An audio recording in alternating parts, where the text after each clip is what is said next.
आज के इस लेक्चर में अपन पढ़ेंगे पैरासिटिक डिसीज, ठीक है ना। पैरासिटिक डिसीज क्या, विभिन्न प्रकार के जैसे निमेटोड, ट्रिमेटोड, सिस्टोड, इनके कारण जो बीमारियां उत्पन्न होती है उनके बारे में। तो सबसे पहले अपन देखते हैं निमेटोड क्या होता है। जो निमेटोड होता है इसको सूत्रकृमि बोलते हैं, गोलकृमि और राउंडवर्म। निमेटोड को किस किस नाम से जाना जाता है? सूत्रकृमि, गोलकृमि और राउंडवर्म के नाम से। आकार कैसे होते हैं? राउंडवर्म सिलेंड्रिकल शेप होते हैं, सिलेंडर जैसे सिलेंड्रिकल शेप। इनके दोनों सिरे टेपर्ड होते हैं, यानी कि डायग्राम देखिए सिलेंड्रिकल शेप है ये, और इनके दोनों सिरे क्या थोड़े से टेपर्ड है दोनों साइड से। तो ये सूत्रकृमि है। इसमें पहला आता है स्टोमच वर्म। स्टोमक वर्म में हिमोनकस आता है, ओस्टरटेजिया आता है और ट्राइकोस्ट्रमगाइलस आता है। स्टोमच वर्म, ठीक है ना। स्टोमच वर्म में अपना हिमोनकस आता है, ओस्टरटेजिया आता है और ट्राइकोस्ट्रमगाइलस आता है। फिर आता है स्मॉल इंटेस्टाइन वर्म, ये छोटी हाथ में रहते हैं, एस्केरिस, टॉक्सोकेरा और कोपीरिया। लार्ज इंटेस्टाइन वर्म, ट्राइचूरिस और इसोफेगोस्टोमम। क्या पढ़ रहे हैं अपन? पैरासिटिक डिसीज पढ़ रहे हो, उसमें अपन पढ़ रहे हैं निमेटोड। निमेटोड को गोलकृमि बोलते हैं, सूत्रकृमि बोलते हैं, राउंड वर्म बोलते हैं, ठीक है ना। कैसे दिखाई देते? सिलेंड्रिकल शेप दिखाई देते हैं, उनके दोनों सिरे टेपर्ड होते हैं। पहला आता है इसमें स्टोमच वर्म, हिमोनकस, ओस्टरटेजिया और ट्राइकोस्ट्रमगाइलस, ये क्या है? स्टोमक वर्म है, ठीक है ना। दूसरा आता है स्मॉल इंटेस्टाइन वर्म, एस्केरिस, टॉक्सोकेरा, कोपीरिया, ये स्मॉल इंटेस्टाइन वर्म है। लार्ज इंटेस्टाइन वर्म, ट्राइचूरिस और इसोफेगोस्टोमम, ये लार्ज इंटेस्टाइन वर्म है, ठीक है ना।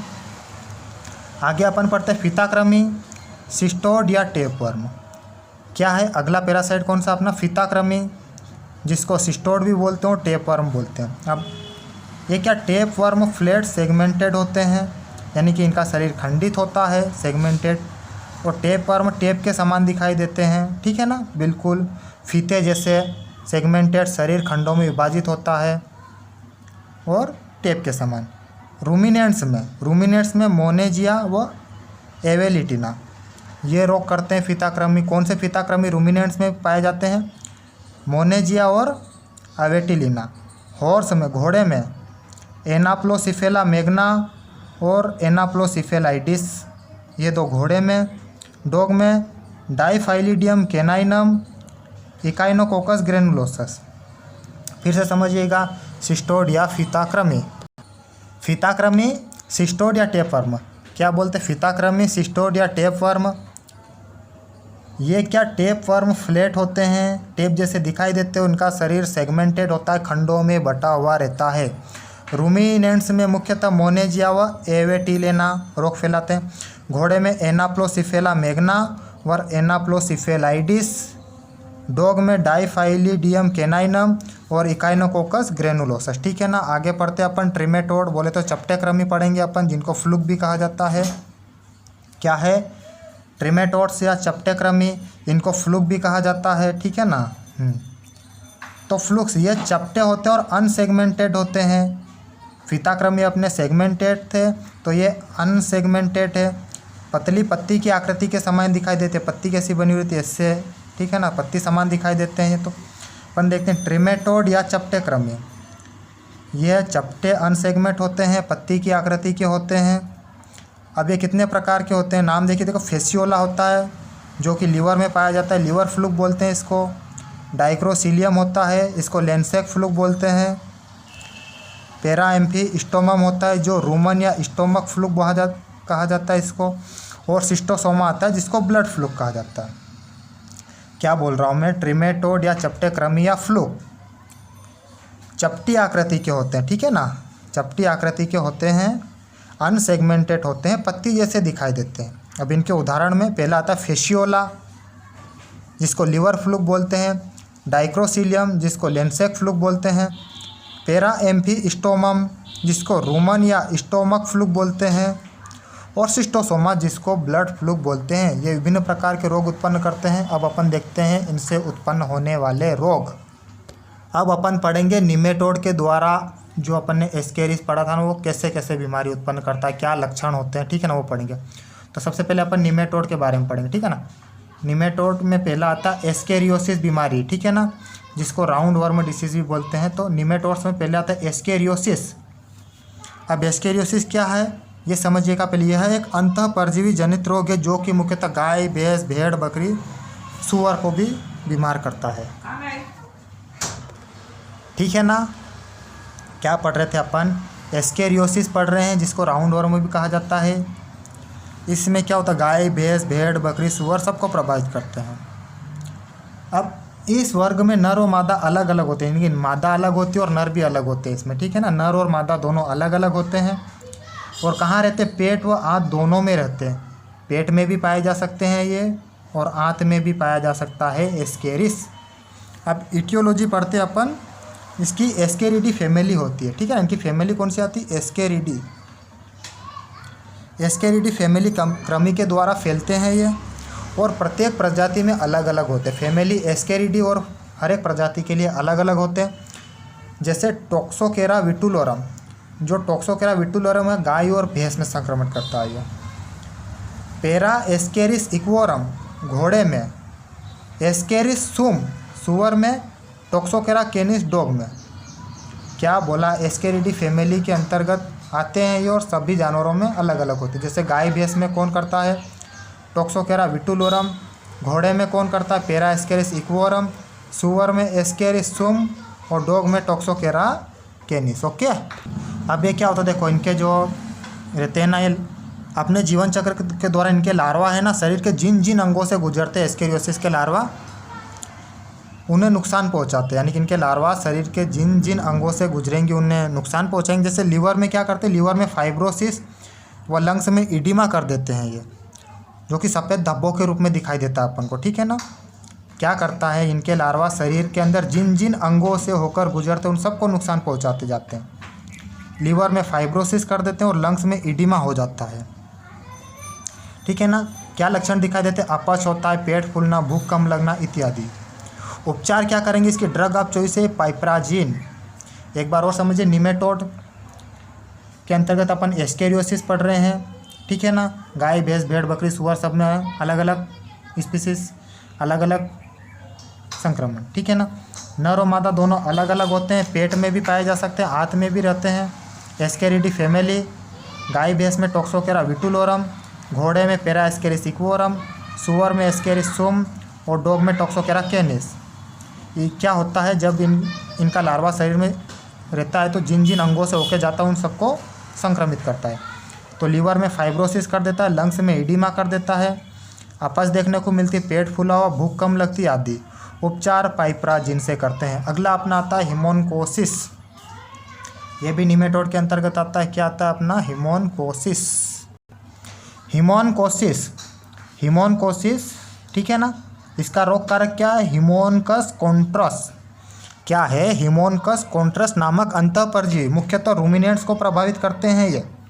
हिमोनकोसिस रोग कारक हिमोनकस कॉन्ट्रस मुख्यतः रूमिनेंट्स को प्रभावित करते हैं। यह एक अंतःपरजीवी को, इस अंतःपरजीवी को अपन बार्बर्स, ठीक है ना, पोल वर्म या वायर वर्म के नाम से भी जाना जाता है, और मुख्यतः ओमेजम में अपने लक्षण दिखाता है। क्या बोल रहा हूँ मैं? हिमोनकोसिस हिमोनकोस कॉन्ट्रास के कारण होता है।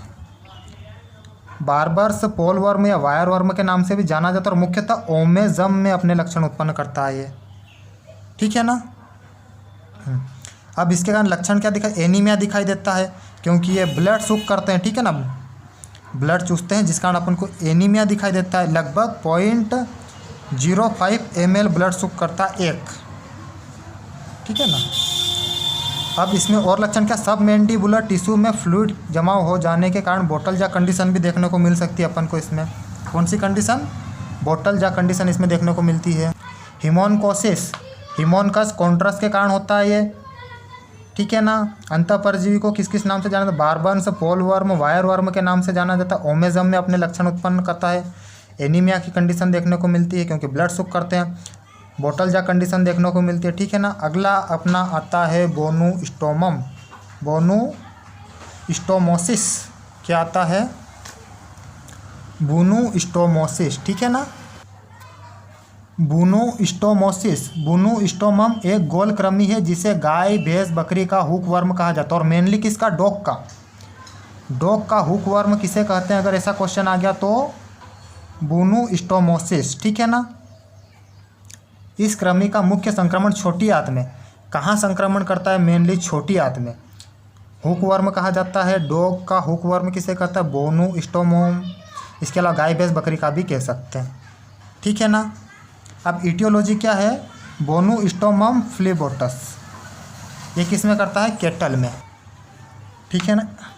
बोनुस्टोमम फ्लेबोटम ये केटल में करता है और बोनुस्टोमम ट्राइगोनोसिफेलम ये सीप गोट में करता है।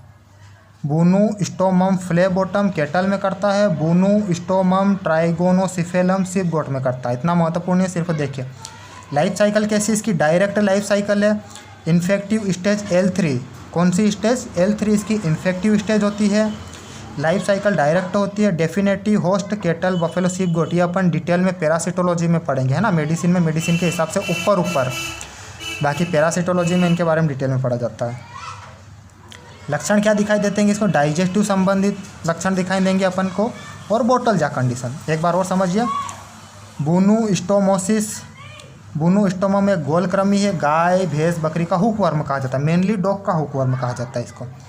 केटल में बूनुस्टोमम फ्लेबोटम, सीप गोट में बूनुस्टोमम ट्राइगोनोसिफेलम।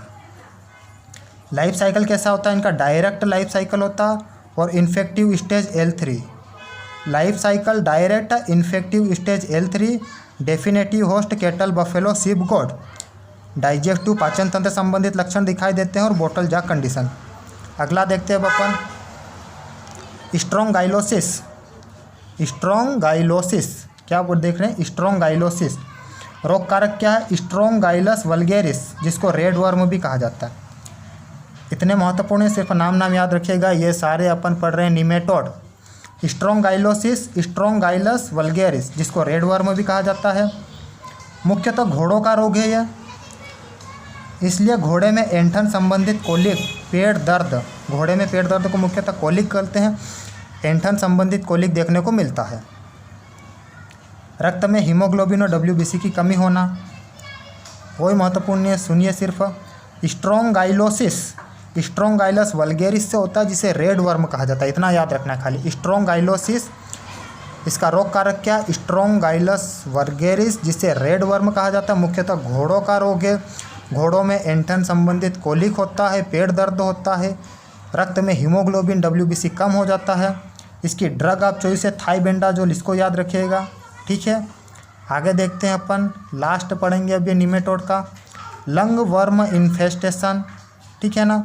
रोग कारक क्या इसका, डिक्टियोकेलस विविपेरस, लंग वर्म इन्फेस्टेशन, ठीक है ना, डिक्टियोकेलस विविपेरस। इससे क्या होगा, सांस लेने में तकलीफ, खांसना, थक जाएगा वो, खून का थक्का जमेगा, खून का थक्का जमना, ठीक है ना। क्या, लंग वर्म इन्फेस्टेशन, डिक्टियोकेलस विविपेरस, सांस लेने में तकलीफ, खांसना, आसानी से थक जाना, ठीक है। बाकी अपन पढ़ेंगे अगले लेक्चर में, ठीक, धन्यवाद।